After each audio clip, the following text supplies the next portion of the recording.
with the 2024 Food City 500 out at the Bristol Motor Speedway now officially in the books. I'll talk more about it later on. Now all the attention turns to the Circuit of America's Echo Park Grand Prix out in Austin, Texas. It's going to be a phenomenal race. And on top of it, we got Formula One back in action this weekend for the third race of the 2024 season in Melbourne, Australia. It's going to be a phenomenal weekend of racing. I cannot wait. So we're doing pick five as always for NASCAR. So get your picks down below. 5 for 5, you get an autograph of your choice. And if you go 4 for 5, you get an unsigned hero card. And just enough said here, and on to the intro we go. I'm Chase Briscoe, driver number 14 Ford Mustang for Stewart Haas Racing, and you're watching William Blackwell on YouTube.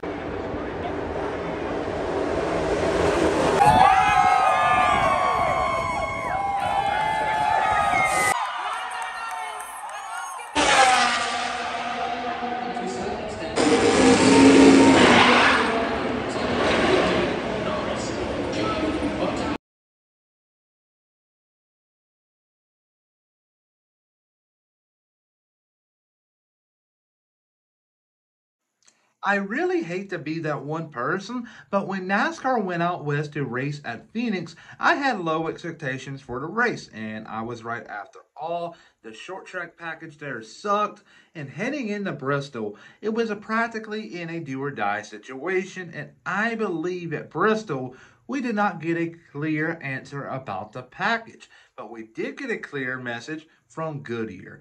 This is not a Goodyear tire from a NASCAR race. This is from Pirelli from a Formula One race out in the Circuit of Americas last year I picked up. But we see these little things, little rubber pellets, and some of them are a lot smaller in NASCAR, obviously, and they get stuck on tires. And when they get stuck on tires, it's practically like a slip and slide after a 40, 50 lap run in Bristol. And that's why the race was really interesting. We did not get a clear, definite answer whether or not the short track package was going to be any good. But our next short track is in 2 weeks' time in Richmond, when we go to Martinsville, and in Dover later on in April. So we're going to have a pretty good feeling about it sooner rather than later, but I am not too entirely sold on the short track package yet.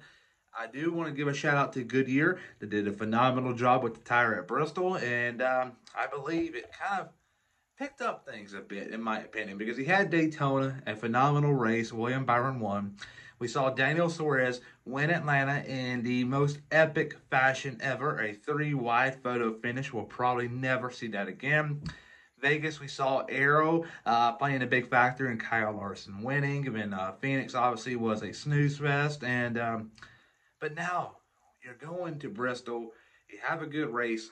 Now all the attention turns to the Circuit of Americas, a road course, which last year, I'm going to be honest with you folks, road courses wasn't really the best type of racing we've seen. So after having a lot of high hopes from Bristol, maybe we can see some momentum carry over to the Circuit of Americas, and this is who I got winning it. Winning is going to be the 24 car of William Byron. William Byron started off the 2024 campaign with a big-time win out in Daytona. And since then, let's just be honest here, he has kind of fell off the map. And that's surprising because I thought he was going to be really good in Atlanta, a track he's been really good at in the past. Wasn't really up front for the majority of the day. There's a lot of comers and goers. He was obviously up there at one point, but I expected him to be around the whole race, which he wasn't. In Vegas, he was struggling there. In Phoenix, he was really off the pace. In Bristol, had an early accident which took place and broke his rear toe link, and that right there took him out of contention early on because he went multiple laps down, and it's hard to gain laps after you go one down in Bristol. So he's going to go to Circuit of Americas feeling he has something to prove. He should have won this race a year ago. Tyler Reddick beat him, and I just believe William Byron gets revenge this year in the Circuit of Americas in Austin, Texas, and wins the second race of the year. Second place, though, is going to be his teammate in the 9 car, Chase Elliott. And Chase Elliott, I'm going to be honest with you folks, going into Bristol, I honestly believe that Chase Elliott has kind of lost his mojo. Just because of the fact he wasn't really contending prior to Bristol weekend. But he did good in Bristol, got a top 10, so I still got a little bit more faith in him heading into Dakota than I did in Bristol. So hopefully he can keep going upwards. But if not, I don't have a good feeling about the 9 team. If they keep up with the pace they were before, they may struggle.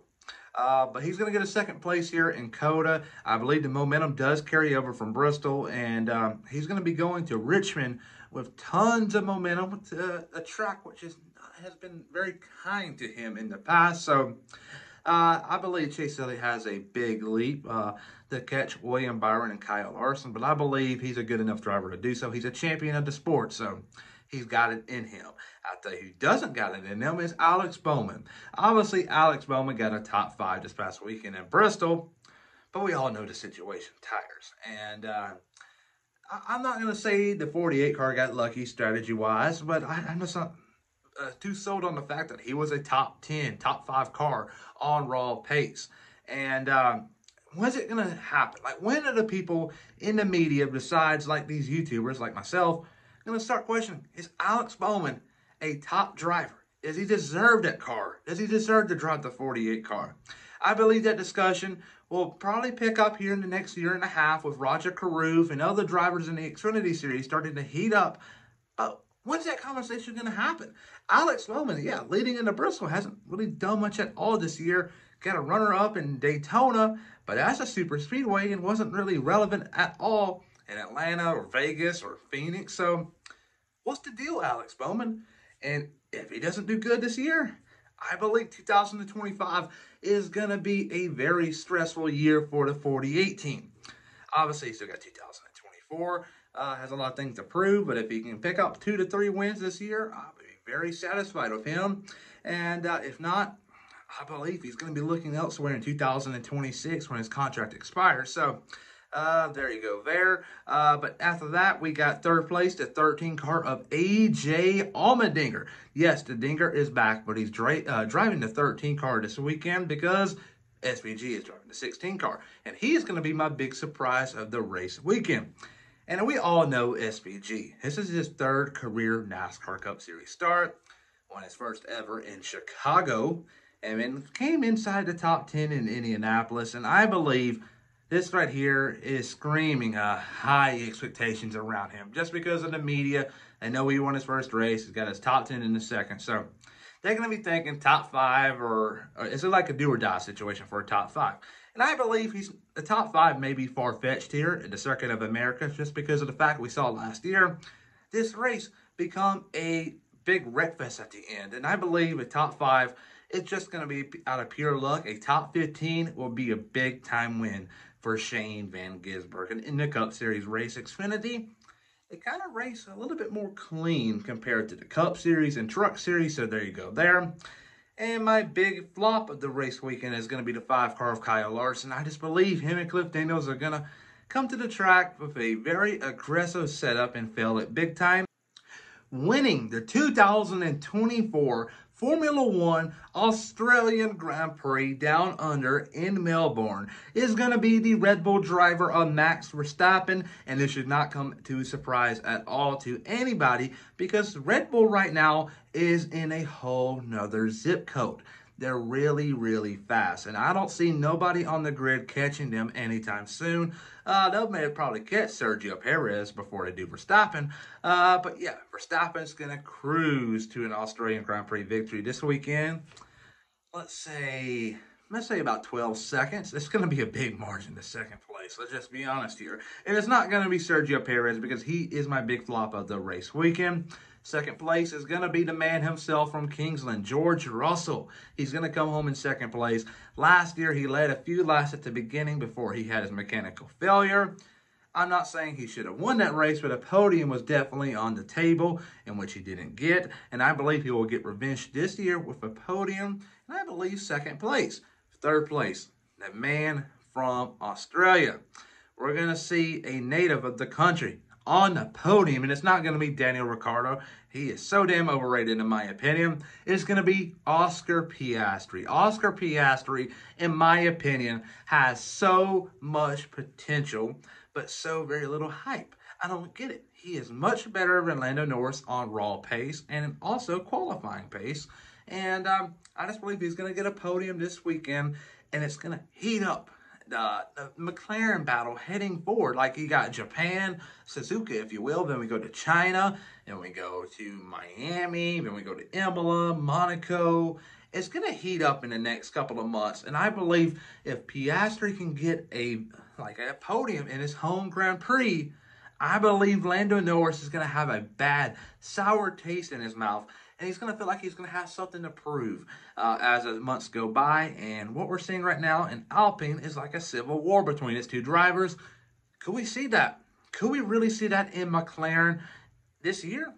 I don't think it's out the realm of possibility. I believe Piastri, if he just puts just enough pressure on Norris, Norris may twist and tie and fall apart. So we'll see, but I believe Piastri will come home in third place. Big flop will be Sergio Perez, and my big surprise will be Valtteri Bottas. I believe the kick salver, state car, wherever you want to call it, is going to struggle here on a qualifying pace, but when it comes to low fuel runs, I believe we're going to see a lot of safety cars. I believe we'll at least see one, and the timing of it, I believe, will help out Valtteri Bottas. Hopefully it's towards the end. It's getting a little hypothetical here, which I kind of stay away from. But Australia last year was a phenomenal race with a bunch of unknown things taking place. We saw a couple of red flags. We saw a safety car. Anything can happen. Nico Hulkenberg in a Haas nearly got a podium last year, if that's saying anything. So I believe Valtteri Bottas will shock some people, and I believe the cutoff for a big surprise for him will be 12th place or higher. So if he finishes 12th or 11th or 10, 9, 8, 7, 6, 5, 4, 3, or 2, definitely not going to win the race. I am willing to bet a lot of money on it. But a top 12 would be a big win for him and the team itself. So there you go there. A phenomenal weekend of racing up for grabs in Australia and also the Circuit of Americas for NASCAR. I cannot wait, and so should you. Please like and subscribe and comment down below. Hook 'em.